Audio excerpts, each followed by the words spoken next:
Hello, I'm Emma Hammett from firstaidforpets.net. Today I'm going to talk to you about dog bites and how a staggering 70% of dog bites happen at home, and most of these occur with children.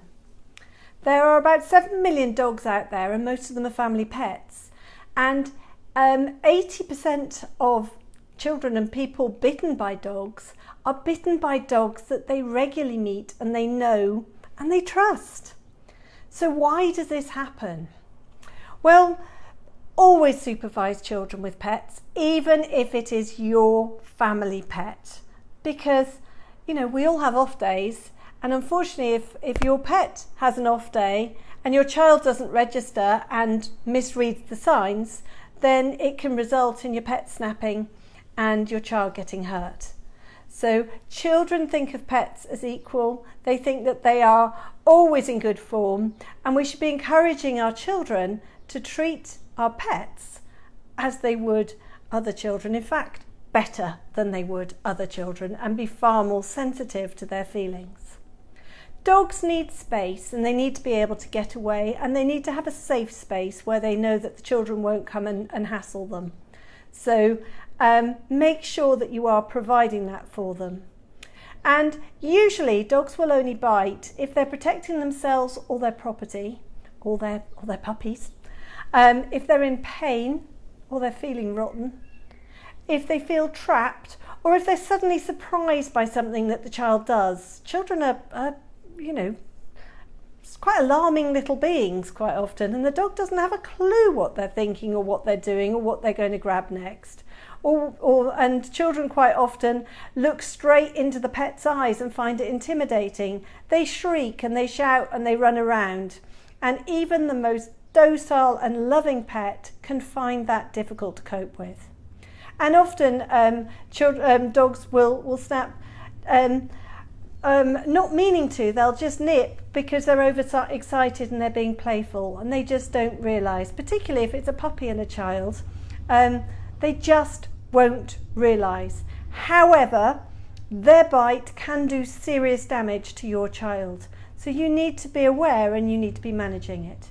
So as I said before, never leave your child alone with any pet, even if it is your own family dog that you know and love well. Encourage or set ground rules with your child that they never approach your dog if they are asleep, if your dog is eating, or if they're playing with a really special toy. Because if your child tries to take that very special toy, then the dog will want to get it back. Don't let them play, or be particularly cautious if your dog is pregnant or if they're with puppies. If they're unwell or injured, and if the dog's trying to move away, be sure that you're there and you're seeing that's the case. Look at the way the dog's behaving as well. See if they're contented and happy and relaxed, or if they are looking stressed. And if they're looking stressed, they need space. Now, be particularly careful with newborn babies as well. The arrival of a newborn can make a pet very unsettled. They're not used to crying. They feel alarmed by the whole thing. They don't understand what this buggy is and things, and cots, and your attention is taken away from them.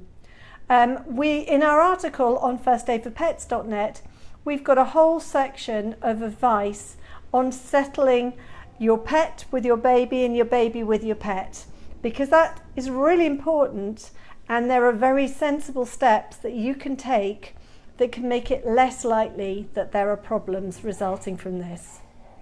Now, if a bite does occur, a bite, even if it looks pretty superficial, can be quite deep, and as it penetrates through, it can do further damage. It can do damage inside to muscles and tendons of whatever it has caught.